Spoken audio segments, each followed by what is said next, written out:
महावितरणची धडक कारवाई, 50 लाखांची वीज चोरी पकडली. यवतमाळ शहरातील पांढरकवडा मार्गावरील गुलशन नगर, कोहिनूर सोसायटीसह विविध भागात महावितरणच्या 15 पथकांनी धडक छापेमारी केली.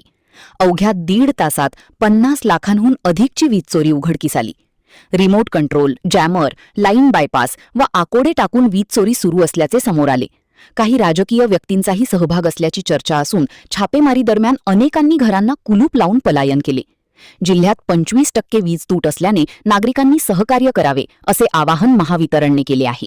ज्या भागामध्ये खूप मोठ्या प्रमाणामध्ये विजेची चोरी आहे त्या भागामध्ये धडक देऊन विजेची चोरी शोधून काढणार आहेत. फार मोठ्या प्रमाणात अशा पद्धतीच्या ह्या चोऱ्या आहेत.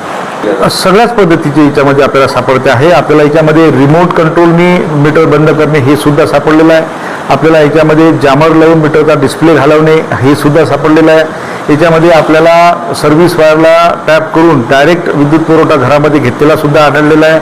याच्यामध्ये न्यूट्रल कट केलेला सुद्धा आपल्याला आढळलेला आहे. म्हणजे सगळ्याच पद्धतीच्या ज्या ज्या चोऱ्या होतात त्या सगळ्याच चोऱ्या आपल्याला सकाळपासून आतापर्यंत सापडलेल्या आहेत. याच्यामध्ये रिमोटद्वारे मीटर बंद करून देणाऱ्या टोळ्या किंवा अशी माणसं आहेत मोठ्या प्रमाणामध्ये. आणि आता जेव्हा आपण ह्या चोऱ्या पकडणार आहे याच्यामध्ये जे आपण इलेक्ट्रिसिटी ॲक्टमध्ये कारवाई करणार आहे त्याच्यामध्ये ज्या लोकांनी अशा पद्धतीने मीटर बंद करण्याकरता मदत केलेली आहे त्यांना सुद्धा शोधून त्यांच्यावर सुद्धा आपण पोलीस कारवाई करणार आहे.